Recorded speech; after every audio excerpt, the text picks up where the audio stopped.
भारतीय सेना के जय और वीरू से जुड़ी ऐसी खबरें आई हैं। 4000 किलोमीटर की दूरी तक परमाणु हमले की क्षमता रखने वाली अग्नि 4 बैलिस्टिक मिसाइल का सफल परीक्षण। भारत की स्वदेशी परमाणु पनडुब्बी INS अरिघात से 3500 किलोमीटर की दूरी तक पार करने वाली K4 मिसाइलें मौजूद हैं। सीमा पार से भारतीय मिसाइलों पर क्या क्या रिएक्शन आया है? एटमी वॉरहेड्स की तैयारी में भारत 172 एटमी हथियारों के साथ पहली बार हमसे आगे निकला है। 8,000 किलोमीटर तो पाकिस्तान नहीं आता ना, ठीक है जी। अग्नि 1 700 से 1200 किलोमीटर है मिसाल के तौर, ठीक है जी। अग्नि 5 जो है उन्होंने 5000 किलोमीटर तक ले गए। अग्नि 4 जो है वो 4000 किलोमीटर। ये क्या इंडिया करना क्या चाहता है? What is the purpose? किस लिए बना रहे हो जब कुछ हो ही नहीं रहा है? एटम बम तक बना करके तुम कुछ नहीं कर पा रहे। आहीन मिसाइल, माहीन मिसाइल, शाहीन मिसाइल, ये सब कहां चलेगा? ये शबे बारात पे चलाओगे? ये औरी तो गौरी, ये कहां चलेगा भैया? इसी दिन के लिए एटम बम बनाया था। उमर शरीफ सही कहता है कि हमने एटम बम बनाया है, तो फिर एटम बम बना करके हम दुनिया से जूते क्यों खा रहे हैं? दुनिया में कोई हमसे नहीं डर रहा। पाकिस्तानी कौम को उस खतरे से आगाह नहीं करेंगे कि जो अखंड भारत की आइडियोलॉजी इस पूरे खित्ते के लिए खतरा बन चुकी है। हिंदुओं को तो यह तकब्बुर है कि अखंड भारत के नतीजे में वो बर्मा से लेकर अफगानिस्तान तक अपनी एक बड़ी हिंदू राष्ट्र बनाने में कामयाब हो जाएंगे। यही जिल्लत और रसवाई का एहसास था जिसने RSS और बीजेपी को जन्म दिया। ये जो कांग्रेस वाले हैं ये इससे ज्यादा एक्सट्रीम और ज्यादा मुतशद्दिद हैं, ये RSS वाले। मगर बुनियादी एहसास से जिल्लत इनका वही है जो बाकी हिंदुओं का है भारत के अंदर। इनको इंतकाम लेना है, इनको बदला लेना है, और ये एक सुपीरियोरिटी का एहसास कि जी अब हमारी एक हिंदू रियासत बन चुकी है। 10,000 साल पहले शायद किताबों में कहीं लिखा हुआ है, जो इन्होंने खुद से घड़ी है, कि अशोका ने कोई हुकूमत बनाई थी। वो हुकूमत जो थी बर्मा से अफगानिस्तान तक फैली हुई थी, उसको अखंड भारत कहते हैं। वो अखंड भारत हम दोबारा से बनाएंगे। ये जब एक डिलूजनल पागलपने की एक आइडियोलॉजी एक ऐसी पॉलिटिकल पार्टी में आ जाए जिसके पास एटमी हथियार भी हो, जंगी ताकत भी हो, माशी ताकत भी हो, वो एक मुल्क पर हुक्मरानी कर रही हो, तो फिर उसका नतीजा वही निकलता है जिसकी मिसालें हमें तारीख में पहले भी मिल चुकी हैं। 1400 साल के बाद पहली मर्तबा हिंदुओं को अपनी हुकूमत मिली दिल्ली में। उसको इक़्तिदार मिल गया, उसको ताकत मिल गई, वो आके दिल्ली में बैठ गए। इतनी बड़ी हुकूमत, इतनी बड़ी रियासत उनको मिल गई। वो दूसरी बात है कि उनकी भारत माता को बीच में से काट के मुसलमानों ने अपना मुल्क बना लिया। चाहे मशरकी पाकिस्तान हो जो बांग्लादेश कह दिया, लेकिन बहरहाल मुसलमान मुल्क है, भारत का हिस्सा नहीं है।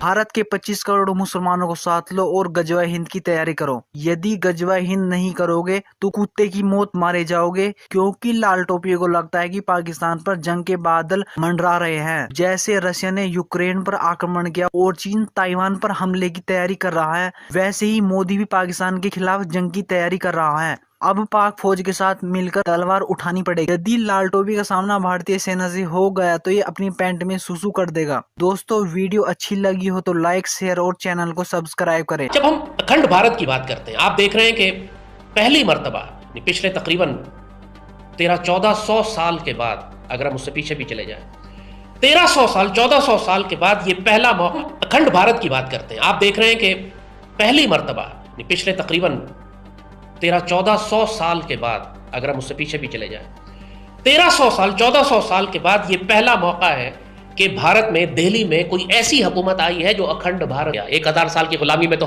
10,000 दफा तुमको जलील किया गया कुत्ते की तरह। मगर इनके अंदर का वेनम देखें, गुस्सा देखें कि कितना उनको अपनी जिल्लत का एहसास है कि हमारे बाप दादा नस्ल दर नस्ल दर नस्ल दर नस्ल 1000 साल मुसलमानों के गुलाम रहे। इंडिया को जो आज शनाख्त मिली हुई है, जो एक्चुअल इंडिया है, जो दुनिया जानती है, ये मुसलमानों का बनाया हुआ है। पूरी दुनिया में इंडिया पहचाना जाता है ताजमहल की वजह से, दिल्ली के किले की वजह से। उस तमाम सारी इंजीनियरिंग और आर्किटेक्चर मुसलमानों का दिया हुआ है। उनके सारे खाने मुसलमानों के, मुगलिया खाने जो ये इस्तेमाल करते हैं। इनका लिबास सारा जो ये पहनते हैं, ये मुगलिया लिबास है। इनके पास तो तहजीब थी नहीं, जंगली जानवर थे ये सारे। और इंडिया कभी भी एक रियासत था ही नहीं। ये मुसलमानों ने आके इसको एक स्टेट बनाया था, एक रियासत बनाया था। इससे पहले ये प्रिंसिपैलिटीज होती थी, राजे होते थे, महाराजे होते थे। कई राजों पर मिलकर एक महाराजा हो गया। राजा ताहिर जैसे, आपने वो छोटा सिंध के इलाके पर वो हुकूमत करता था। सैकड़ों राजे होते थे पूरे इंडिया में, कोई सेंट्रल गवर्नमेंट नहीं होती थी कभी। सेंट्रल गवर्नमेंट मुसलमानों ने बनाई आगे, और 1000 मुसलमानों ने दिल्ली में बैठ के सेंट्रल गवर्नमेंट ही बनाई। और उसके बाद फिर अंग्रेज आए, उन्होंने भी दिल्ली में बैठ के एक सेंट्रल गवर्नमेंट बनाई। और फिर पहली मर्तबा, जैसे कहा, 47 के बाद हिंदुओं को एक सेंट्रल गवर्नमेंट मिली, जो पिछले 1400-1500 साल में इनके पास कभी भी नहीं थी। तो जब इनको इक़्तिदार मिला, इनको हिंदुओं को ताकत मिली। हिंदू ज़ायनिस्ट की भी यही प्रॉब्लम है। वो ये समझ रहे हैं कि हम एक वॉर ऑफ एक्सपेंशन लॉन्च करके पाकिस्तान में दाखिल हो जाएंगे, पाकिस्तान को खत्म कर देंगे, पाकिस्तान आर्मी को खत्म कर देंगे, उसके बाद हमें क़यामत तक कोई थ्रेट नहीं होगा। जाहिर है इस पूरे खित्ते में कम से कम साउथ एशिया में और कोई ताकत नहीं है जो इंडिया को चैलेंज कर सके। चाइना है, लेकिन चाइना के साथ वो एक फिलहाल जंग नहीं करना चाहते। उनके लिए जो ग्रेटर इंडिया बनाने का या अखंड भारत का जो प्लान है उसमें चाइना शामिल नहीं है। उसमें बांग्लादेश से लेकर अफगानिस्तान तक ये रीजन है जिस पर ये एक्सपैंड करना चाहते हैं। सो दे आर फोकसिंग। और पाकिस्तान चूंकि उनका वैसे ही पुराना एक दुश्मन है, इस वरना पाकिस्तान को हड़प करने के बाद वो समझते हैं कि वो श्रीलंका और बांग्लादेश और बर्मा और नेपाल और बाकी सारे मुल्कों फिर कोई मुल्क उनको रेजिस्ट नहीं कर सकता। Pakistan is actually the only country जो पूरे साउथ एशिया को स्टेबल करके रखा हुआ है इस वक्त। अगर वो मुल्क बाकी हैं तो पाकिस्तान की वजह से बाकी। तो ये फैशिस्ट आइडियोलॉजी अब वो मिसकैलकुलेशन करने जा रही है कि जो उससे पहले हिटलर ने की, जो इसराइली कर रहे हैं, जो उससे पहले जापानीज और बाकी पावर्स ने की, जो हम बता चुके हैं आपको। जंग ये शुरू करेंगे, अखंड भारत की जंग इन्होंने शुरू करनी है। उस जंग के रिस्पांस में जाहिर है पाकिस्तान जमीन पे तो नहीं लेट जाएगा, हम डिफेंड करेंगे अपने आप को, विल फाइट बैक। और जो हम जंग फाइट बैक शुरू करेंगे इसका नाम है गज़वा हिंद। तो ये जो इस वक्त पूरे इंडिया में इन्होंने तूफान मचाया हुआ है कि पाकिस्तान गज़वा हिंद शुरू करना चाहता है, what these idiots do not know कि गज़वा हिंद ये खुद शुरू करेंगे, पाकिस्तान शुरू नहीं करेगा।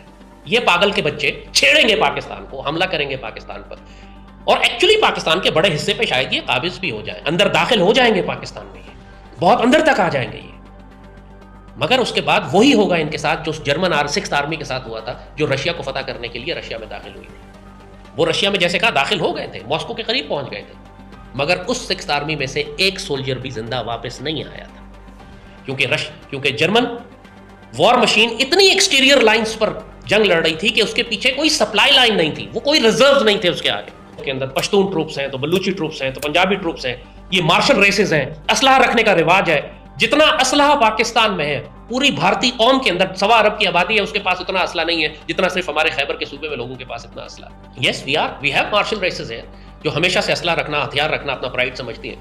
और ये भी हिंदुओं को मालूम है, इंडियन आर्मी को मालूम है कि एक दफा हम पाकिस्तान में दाखिल हो गए तो हमारे जितने भी ट्राइबल्स हैं, चाहे वो सिंध के सिंधी हो, चाहे बलूचिस्तान के ट्राइबल्स हों, फ्रंटियर के ट्राइबल्स हों, पाकिस्तान बहुत आराम से 1 करोड़ से ज्यादा राइफल्स निकाल सकता है, यानी इन्फेंट्रीमैन, सोल्जर्स, गुरिल्ला वॉरियर निकाल सकता है। 1 करोड़ बहुत बड़ी तादाद है अल्लाह के फजल से।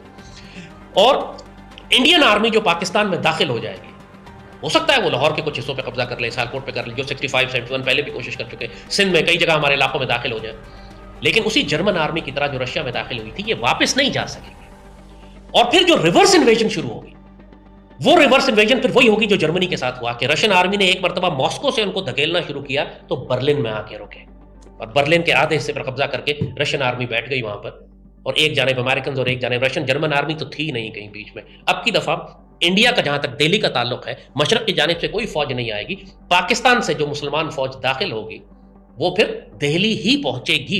ये हिस्टोरिकल रियलिटी है। जय हिंद दोस्तों, नमस्कार दोस्तों। पाकिस्तान के जिहादी बहुत गजवा हिंद करते हैं, अब तालिबान करेगा गजवा पाकिस्तान, क्योंकि तालिबान और टीटीपी ने पाकिस्तानी सेना की बजा रखी है। तालिबान पाकिस्तानी सेना को भगा कर मार रहा है, बॉर्डर पर पाकिस्तानी सेना की चौकियों को तबाह कर रहा है, और पाकिस्तान के अंदर टीटीपी ने हमले तेज कर दिए हैं। उधर बलूचिस्तान में BLA भी पाकिस्तानी सेना को बकसने के मूड में नहीं है। पाकिस्तानी सेना पर पाकिस्तान में हुए हमलों को देखकर पाकिस्तान के आर्मी चीफ ने तालिबान को काफिर कहना शुरू कर दिया है। अब पाकिस्तान की सेना तालिबान से ज्यादा मुसलमान है। लाल टोपी कह रहा है कि गजवा हिंद करना तो पाकिस्तानी सेना का काम है, यही काम अब टीटीपी और तालिबान कर रहा है। लाल टोपी कह रहा है कि तालिबान भारत के साथ मिलकर पाकिस्तान के खिलाफ गजवा हिंद कर रहा है, क्योंकि पाकिस्तान पहले हिंद का हिस्सा हुआ करता था, इसलिए अब पाकिस्तान के खिलाफ ही गजवा हिंद हो रहा है।